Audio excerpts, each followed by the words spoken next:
little deeper water, the fish, bigger fish just hold out here. We got to get around this. Whoa, gee, many Christmas! That was a heck of a strike. Yeah, let's just pull him up. Let's just pull him up here. Hey, that's a decent one. Decent fish, not a monster, but boy, what a strike. Whoa, man! Man, that was it. How big is this guy? Come on, baby.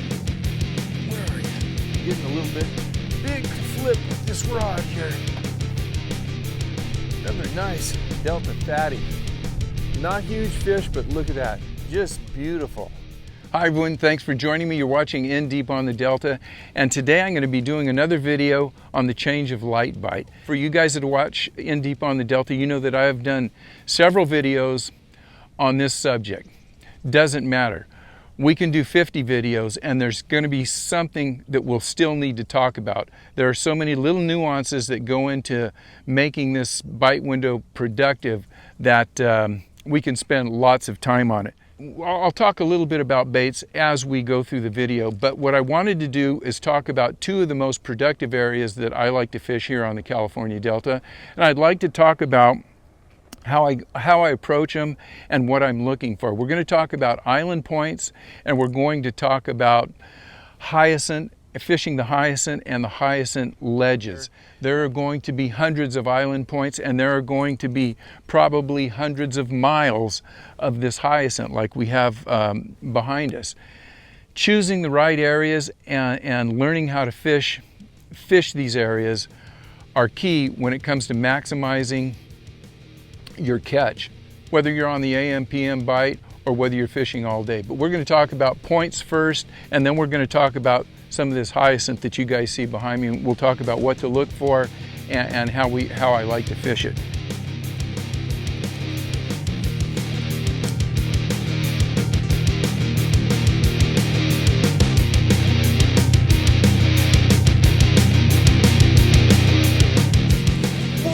Oh, gee, many Christmas! Now let me pull the boat around and we'll get right into fishing this first point. All right, I pulled up to this island point that we're going to be doing our demonstration on. And I want you guys to kind of get the lay of the land of this point.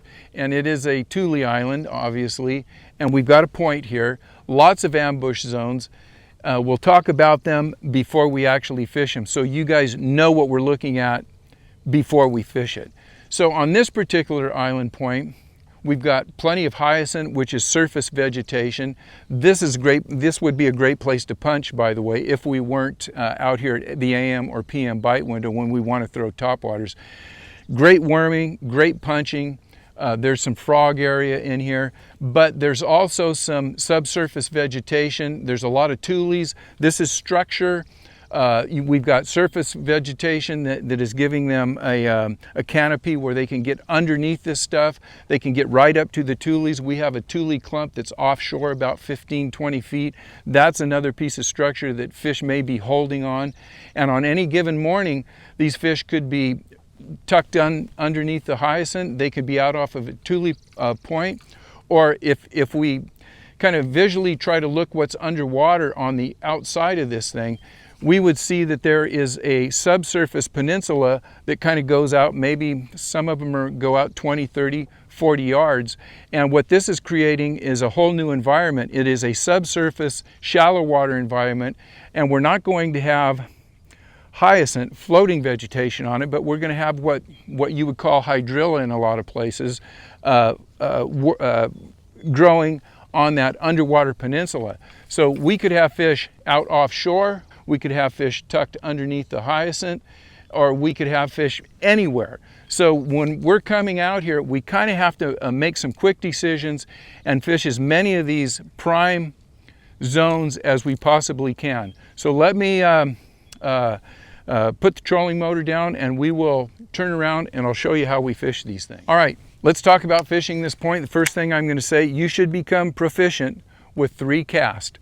One of them is just going to be an underhand pitch cast. That's going to be for short distance and a very accurate cast.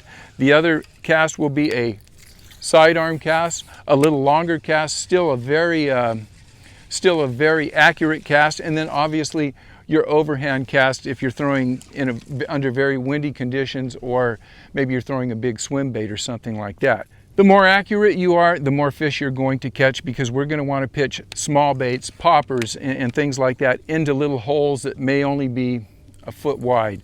We're going to be throwing walking baits and other baits right at the edge of this stuff, and we're talking, it's not a matter of feet, it's a matter of inches. As we get out to the points, then it gets into a game where we may need that longer cast, because we don't want to disturb fish, especially if we're throwing big baits out here. So the first thing I'm going to do is, as we see this point, we're working down the bank, we're fishing, all of a sudden you see, hey, we've got a point coming up. You see the point. What I don't want to do is start fishing and disturbing all the fish along the point. Obviously, I want to pull the boat offshore a little bit and try to get in as close to the vegetation as I can and work these baits back.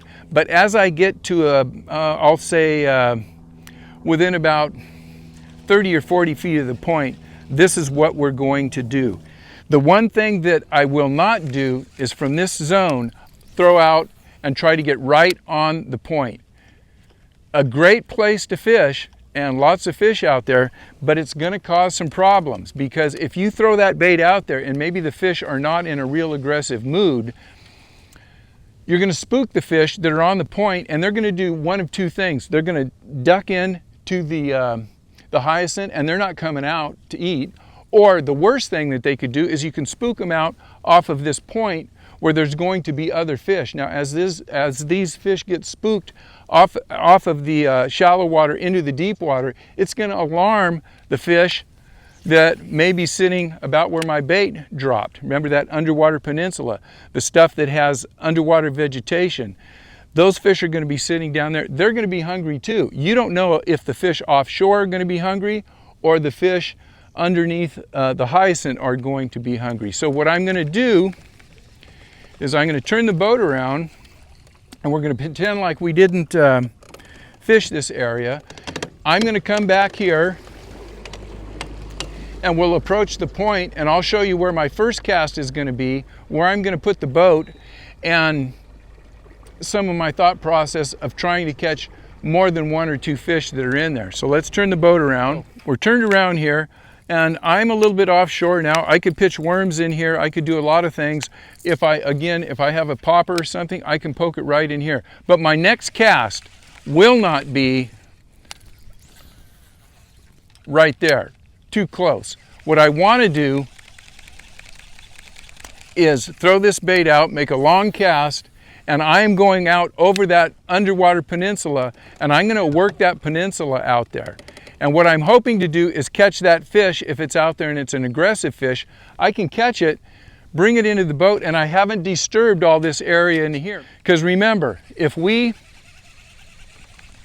made this first cast, and let's say these fish are spooky, they're not super aggressive, and I do this, and that bait lands with the hard plop, and it spooks the fish, if those fish go out there, the fish that are offshore are going to be spooked. The fish that are going into the cover, they're not going to bite anyhow. Now, as I move around out here like this, I'll throw my next cast is going to be very close to the vegetation, and I'll work it back right next to it.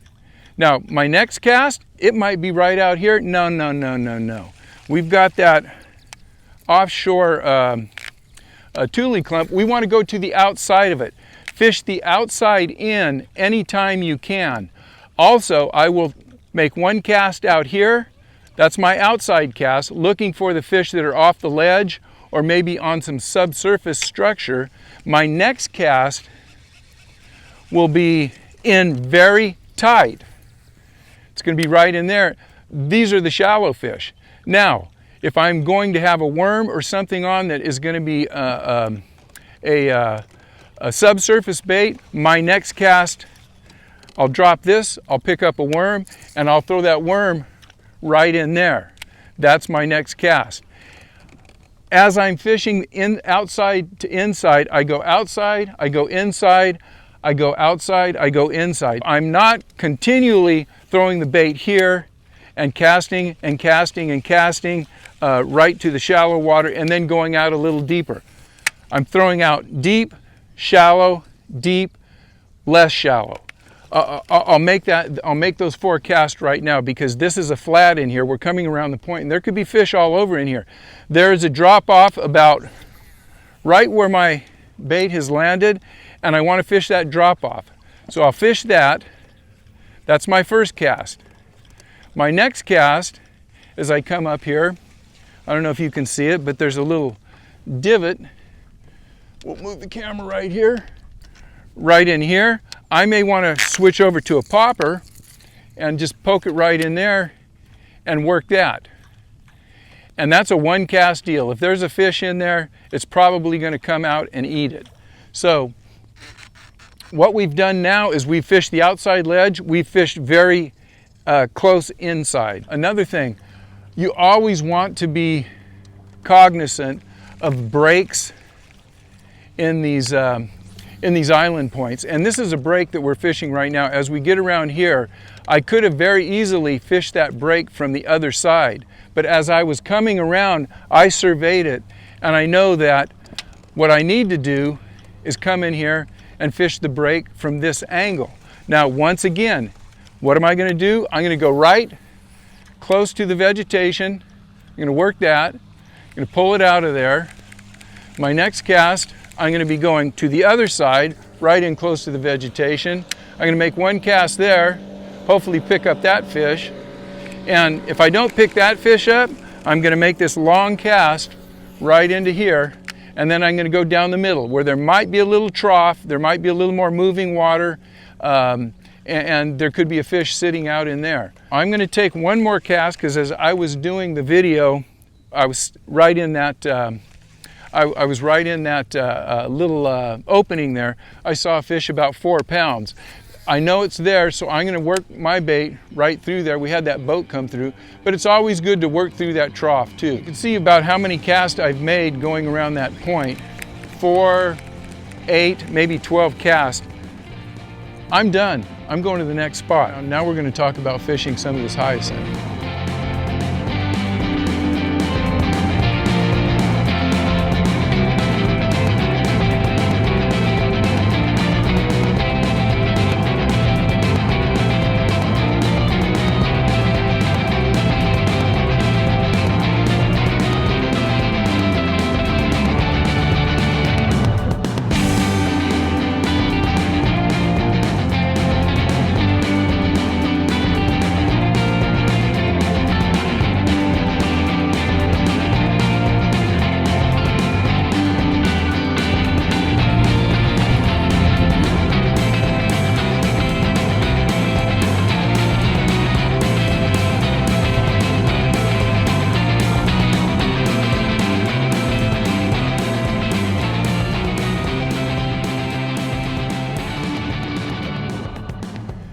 So we've just turned around. You can see this hyacinth here. It's probably a 200-yard clump of hyacinth. It's grown out 30 feet from the bank, and there is just a ton of area that the fish could be holding. Do I want to fish this? No. We're going to go to another spot, and I'm going to show you the type of hyacinth or surface vegetation that I would like to fish.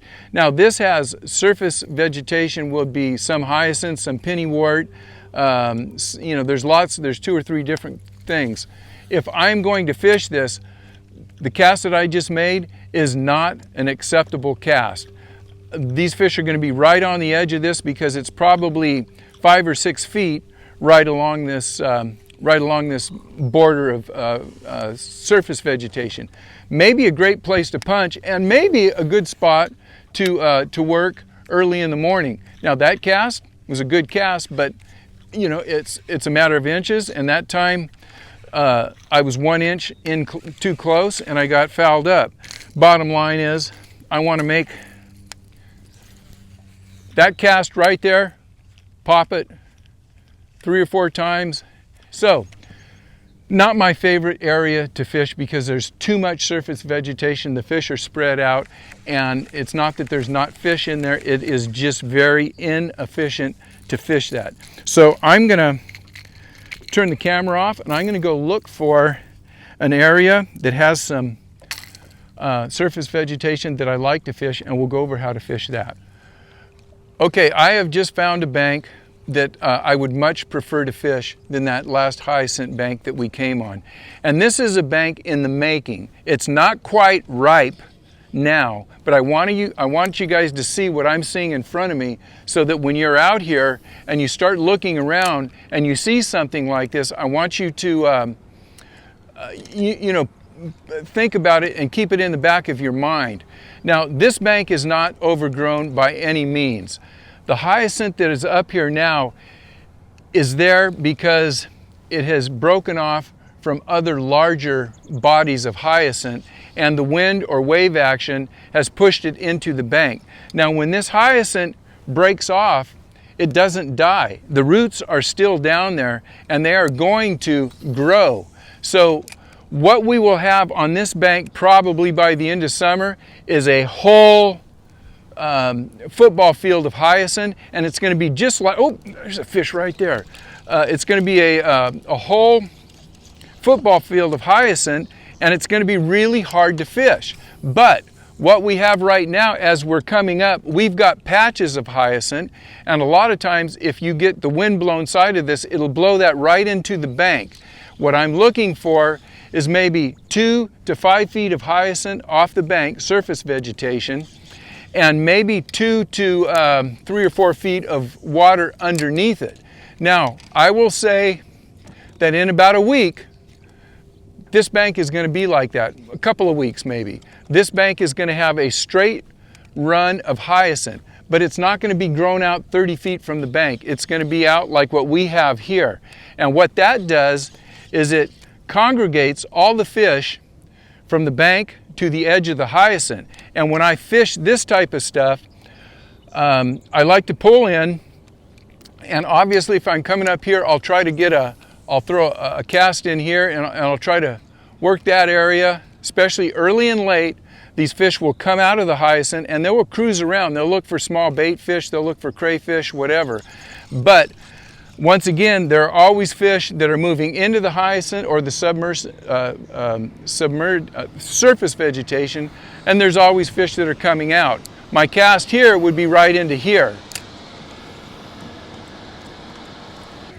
So as we get in here, and hopefully this tractor going behind me isn't going to foul up our audio too much, but this is a place where I might use a spinning rod and a small popper and go underhand, and I want to put that bait right on the edge of the surface vegetation. So this area in here, maybe we'll make 2 or 3 casts, and they're going to be very short casts. Pop them in there as close to the hyacinth as you can get it. And then what I'm going to do, if I can, I will pull in very tight and make longer casts along the edge of it. In a week or so, this hyacinth will be in here and it will be growing. It's going to create a better canopy for the fish. There's going to be more fish in here. There are going to be fish that come in and they see what a nice environment is, and through the late summer they're going to be holding on this. Now in the morning, in the evening, I'll come out here and still fish this whole area with topwaters. But about this time of day, if I'm going to actually want to get into some good fishing, I'm probably going to be punching it, or I may have to frog it. So is this bank prime right now? No, but you can see up here we're getting more and more hyacinth, and I guarantee you if you can get in here in the morning, this bank holds fish on it. Look for hyacinth growing 1 to 5 foot away from the bank and having at least a couple feet of water or at least a foot of water at low tide. Go in tight, make long cast, and get it as close to that hyacinth as you can, and you will have a great time. And believe me, there will be some huge fish that come out of this this very shallow water or this very congested type of stuff that we're seeing right now. I want to thank you guys for staying with me. If you have any questions, hit me up in the comments. I'll hopefully have had a chance to run some B-roll through so you guys can actually see what a good topwater bite looks like, which I did have this morning. It was a lot of fun this morning. The fish were on. They were super aggressive. Anyone that was out here could have caught fish this morning. It doesn't happen every time, but you know, think about it. When you're watching me fish, whatever I'm doing, each one of my casts is a calculated cast. And hopefully the information that we talked about today will give you some ideas of, you know, helping you to calculate where your casts are. I'm gonna make one more cast. Wouldn't it be great if I can make a nice long cast and I want to throw it right out along the edge? This is going to the outside. There may be a fish out there. Let's see if I get one.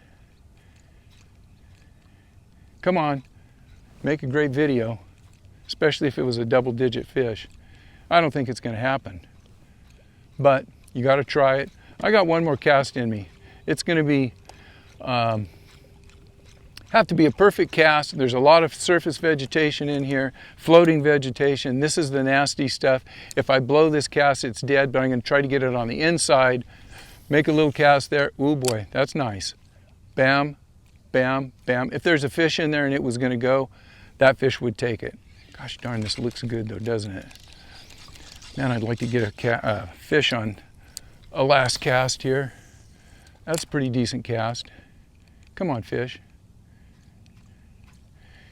You know what? I don't think they're going to cooperate. I don't think they're going to do it for me and make me a hero today.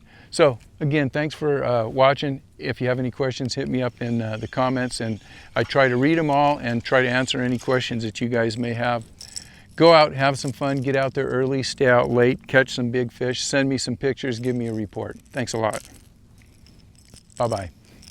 I'm stuck again. Watch this. My hands are like pin cushions.